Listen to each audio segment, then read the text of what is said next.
Well, basically, should have similar squad to what happened last week against Everton.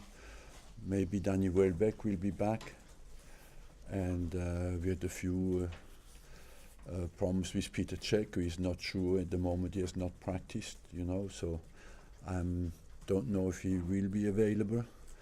And Nacho Monreal looks all right again, so should be a similar squad. If Petr Cech isn't available, David Ospina has shown in this fixture in the past, hasn't he, that he's more than capable of... Yeah, he is I have no problem with that, David Ospina or Peter Cech. I will make that decision tomorrow. When you look back at the North London derbies over your time here, what are the memories that stand out to you? The memories is always a huge passion, before the game, and the emotional state that becomes a bit more agitated.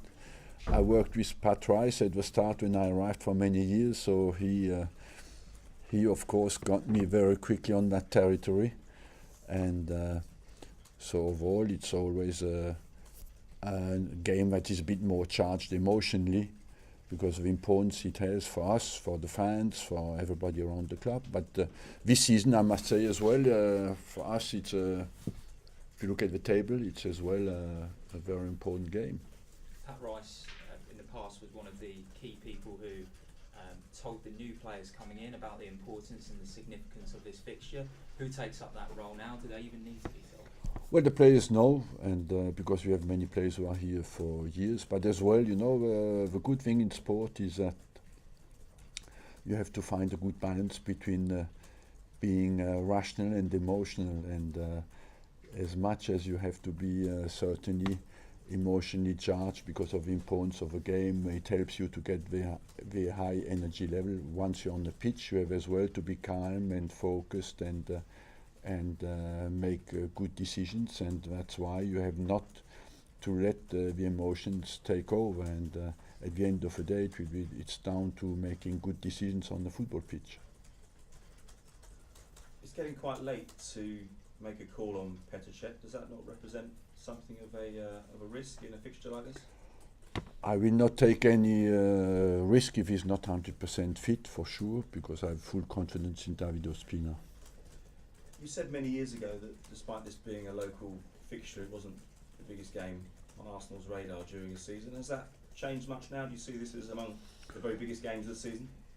No, it's the next one, so the next one is the biggest, and it is a big game because we are behind in the table and we have to make some catch up. So I must say personally, I think it's more important mathematically for us to come back as quickly as possible than emotionally charged, because I know the importance of this game for over 20 years, but for us it's an opportunity to come back in the table closer to the Champions League spot, and that is the priority. You have a very good record at Wembley in recent years. Could a factor like that prove decisive in a game like this? Decisive, no. It has a little weight in it because we feel we have a good level of performances there, so we'll not feel too much away in that situation. But overall, I believe that it will be anyway down to the performance of the day. Will the Wembley element make much of a difference? I mean, you've not played Tottenham at Wembley in your time here, a couple of games before you arrived. I don't know. I don't think so. I just think for us it will be more to sort out the tactical problems and to be at the level of performance we want to be. We have to play our fluent football, and what Wembley gives you is a good quality of the pitch to allow you to play the kind of game you want to play. Alexandre Lacazette didn't get off the bench against Everton. Was that a difficult conversation, having to drop him down? Has he taken that news well? Does he understand that new players coming in mean that it's a bit more crowded in that area of the pitch? You do not have to understand too much, the phone. What you want is that everybody focuses to win the game. Is it do they start the game or not? And In this game, it didn't come on because we had a problem with the goalkeeper. But overall, you do not want as well the players too much to understand why they don't play. They don't understand, and I agree completely with them. They want all to play, and that's natural and normal. Is there a better striker in Europe right now than Harry Kane? Obviously, he hit the 100 mark in the Premier League. If you look at the numbers, no, because he has high numbers. But I believe that what you want in a game like that is to keep him quiet, and our strikers who are top class in Europe as well to express their talent. Their manager, Mauricio Pochettino, gave some comments the other day. He said that football is about tricking the opponent. He almost seems to be defending the acts of diving. What does someone like you make of that? Football, I'm convinced that he wanted to say tricking your opponent is to say you have to be clever, you know. How far was it an apology for diving? I'm not sure at all, you know. I don't think it would. In my personal case, no. So overall, I must say we have to get the diving out of the game. I remember there was tremendous cases here when it was the foreign players who did it. But I must say the English players have learned very quickly, and they are maybe the masters now. Some comments a few days ago from the Borussia Dortmund CEO saying that Pierre-Emerick Aubameyang withheld performances before he joined Manchester United. Did that ring any alarm bells in your head about his character, his personality, perhaps? Can you repeat that? Yeah, the Borussia Dortmund CEO last week said, or earlier this week, said that Aubameyang withheld performances before he left Borussia Dortmund. He wasn't giving his best. His best. I don't believe so. If you look well at the history, he played only one game. You know, he played. They suspended him for 2 or 3 games, one before the break and one after the break. So. He played only one game at home where they played the 2-2, I think, against Werder Bremen. So maybe was not completely ready physically to perform at his best. But I don't believe that he didn't want to perform.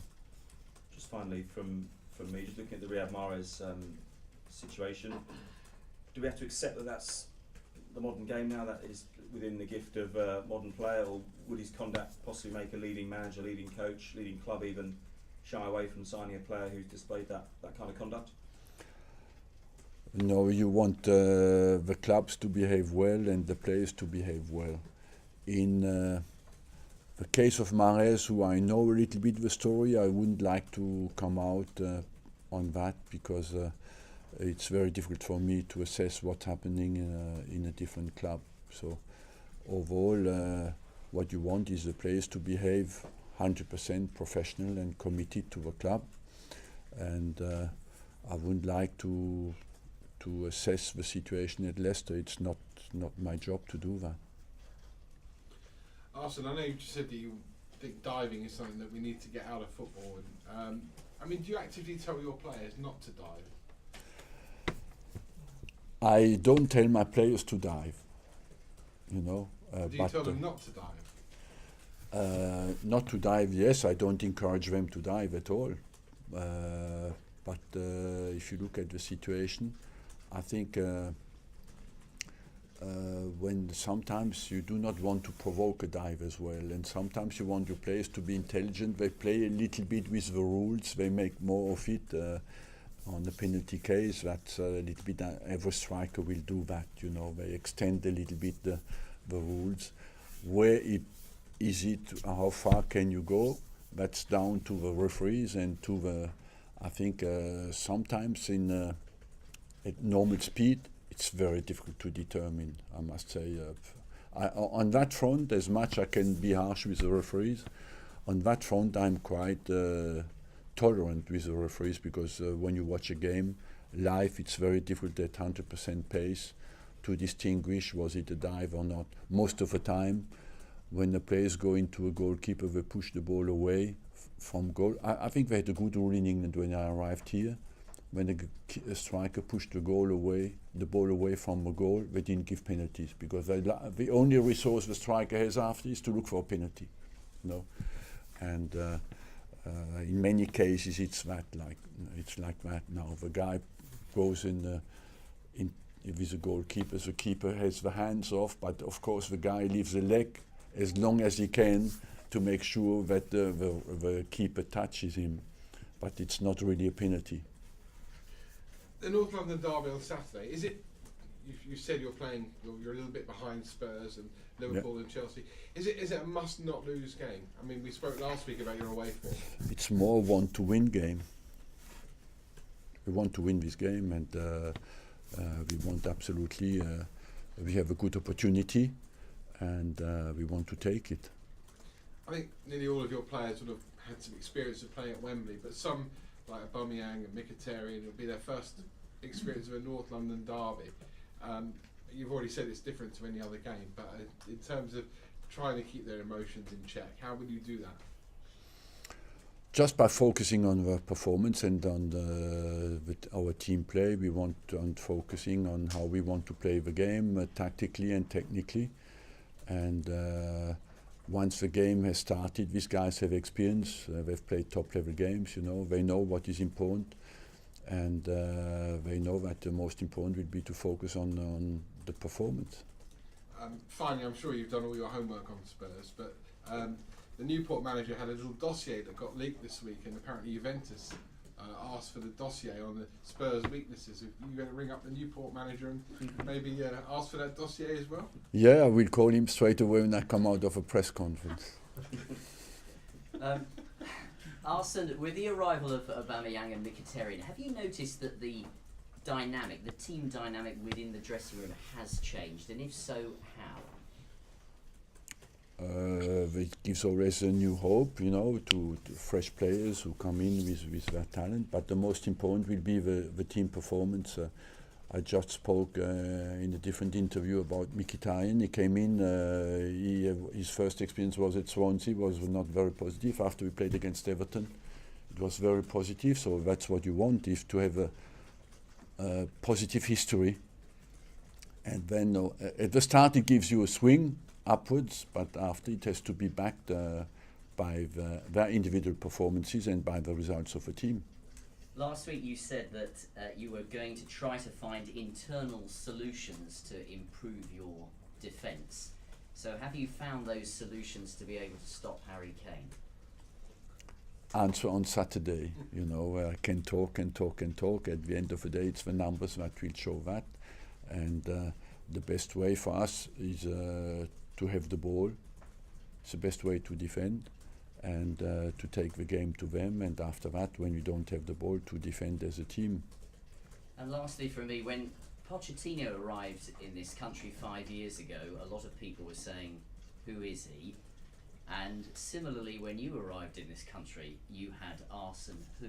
Yeah. Have you been surprised by how quickly he has settled into life in the Premier League and how successful he's been? Yes and no, because I think always when a manager comes in that certainly the club has done his homework, and that he has some talent, and he has proven that since he's here. So he has done a good job, and that's what you want. You wish every manager who comes into the game, who comes into the Premier League, to bring something special, and to be capable to survive in a world that is quite very harsh and very demanding. We sort of touched on the Wembley record already, but you've won the last 9 games you've played there. What is it about Wembley that seems to bring out the best in Arsenal? Well, it was always very important games for us, and vital games, and that's why the focus was there. I don't.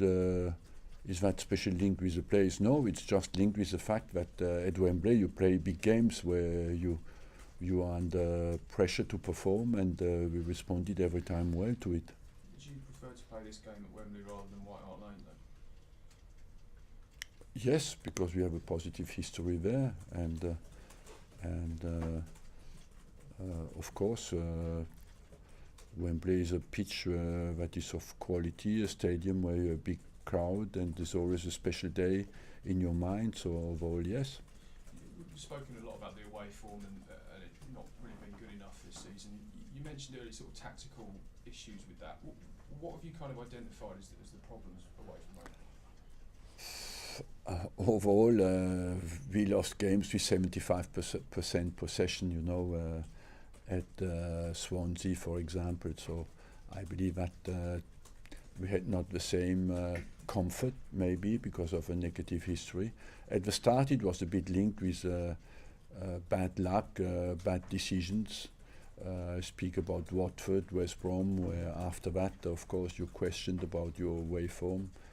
And overall, after that, it affects you because we lost the last 2 games away from home at Bournemouth. We were 1-0 up. At Swansea, we were 1-0 up. And when you look at kind of mistakes we made, I'm quite optimistic because I'm sure we will not repeat that eternally.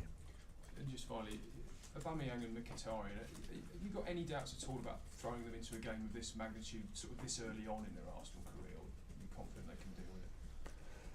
I think we are in the middle of a season, so these guys are top quality players, and why should they not repeat that kind of performances? Arsene, can I just ask you one about Mkhitaryan? There were a few people talking on Saturday before the game about how in one of his first training sessions some strikers stayed behind for some drills and Mkhitaryan volunteered to put the balls in rather than a coach doing it. Is that good character and attitude you've seen from him? He's a professional, he's a very professional attitude, yes, and overall I think that's what you want from every player. I'm not surprised by that because I find that absolutely normal.